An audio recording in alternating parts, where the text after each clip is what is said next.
Kan skenarionya tembak-menembak. Sebenarnya apa? Sebenarnya penembakan. Penembakan. Ya. Yang menewaskan Joshua. Betul. Tapi siapa yang menembak? Ini masih dalam proses. Masih dalam proses. Pembuktian. Ya. Ya, bagi perkara ini, ya siapa yang menembak, siapa apa itu tidak penting ya. Yang dibuktikan di sini adalah proses setelah terjadinya kejahatan, ya, dugaan kejahatan, ada dugaan penghilangan dan segala macamnya, terkait barang bukti atau untuk penyidikan terjadinya kejahatan sebelumnya, paham ya?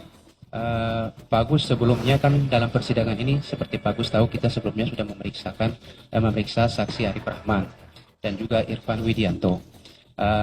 Saudara Irfan dia memberikan keterangan awal mula ketika dia datang di TKP, dia mendapat permintaan atau arahan dari saudara terkait dengan proses dia, bagaimana sampai dia bisa mengambil. Dia mengetahui titik-titik DVR, dalam hal ini fokus yang di pos security duren 3, itu dia tahunya dari saudara saksi, itu yang pertama.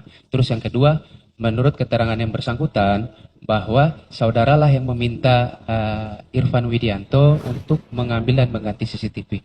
Mohon saudara saksi jelaskan perihal peristiwa tersebut.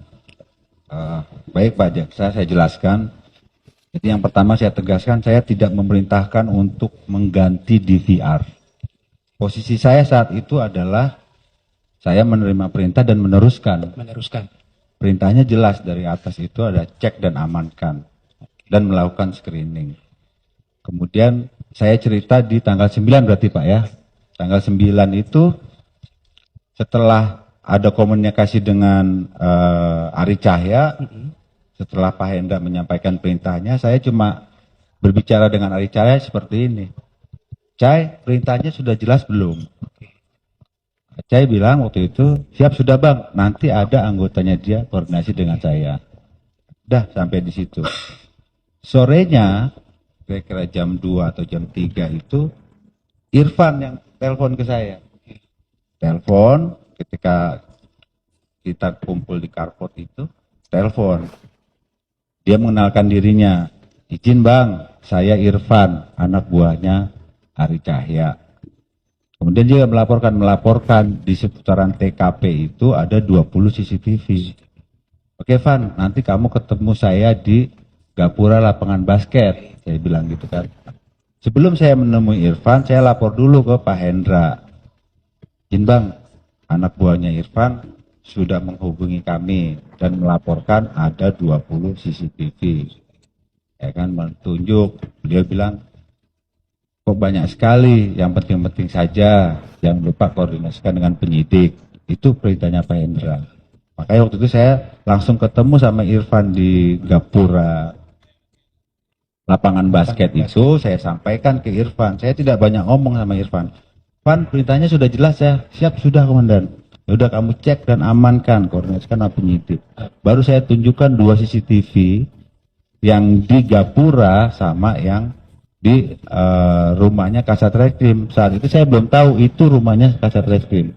Tadinya saya mau tunjuk 3 CCTV yang di pertigaan depan rumahnya Kasat Reskrim. Cuman karena CCTV itu menghadapnya tidak ke carport, menghadap berlawanan, tidak saya tunjuk.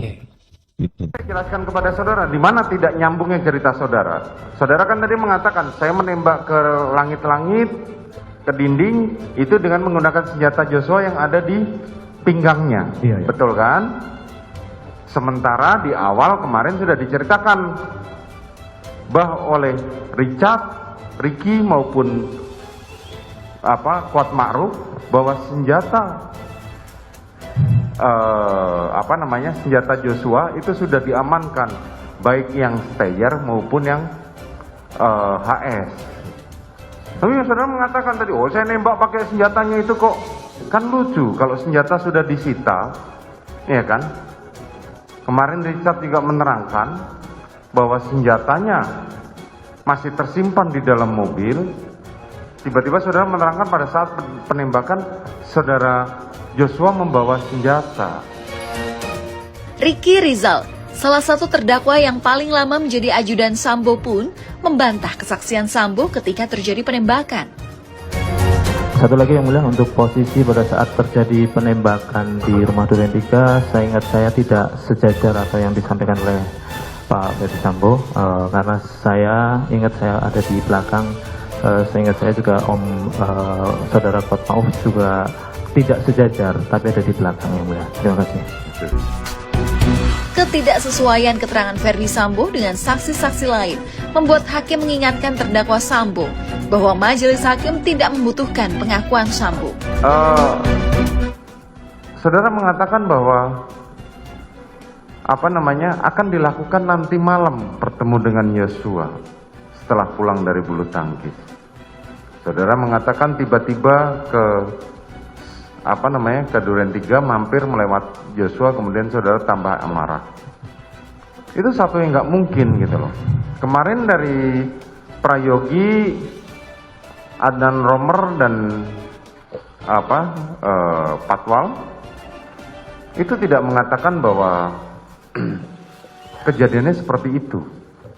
Saya selalu katakan saya tidak membutuhkan pengakuan. Tapi karena saudara di sini disumpah, tolong ceritakan apa adanya. Putri Chandrawati juga hadir sebagai saksi pada persidangan para terdakwa Richard Eliezer, Ricky Rizal, dan Kuatma'ruf pada 12 Desember 2022. Seperti halnya kesaksian Sambo, kesaksian Putri juga membuat hakim meragukan keterangan istri Sambo ini. Siapa saja yang ikut isoman pada saat itu? Waktu saya mau isoman, saya hanya minta tolong Dek Ricky untuk mengantarkan saya ke 46. Saya tidak perhatikan lagi. Faktanya siapa saja yang ikut satu mobil dengan saudara? Saya baru tahu sejak Bareskrimnya menyetelkan CCTV-nya bahwa ada Yosua, Richard, dan Kuat. Luar biasa saudara ya, lupanya ya. Kan di situ ada Ricky, ada Joshua, ada Richard, ada Kuat. Masa saudara nggak melihat? Dalam persidangan 13 Desember 2022, Eliezer mencetak foto dari ponsel tersebut dan menunjukkan di depan majelis hakim. Di foto ini apa yang nampak? Ada tangan dan kaki yang mulia. Tangan dan kaki yang sudah dilingkari merah itu yang mulia. Yang ini siapa? Yang kaki itu PFS yang mulia, duduk di dekat ya. Yang depan, di sebelah saudara. Ya, yang depan itu Ibu PC yang mulia.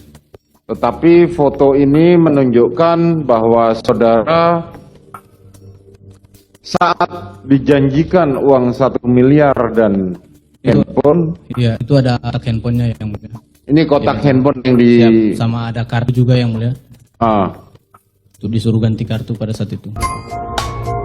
Hakim dengan caranya masing-masing akan menemukan kebenaran dalam kesaksian yang tidak sesuai di persidangan.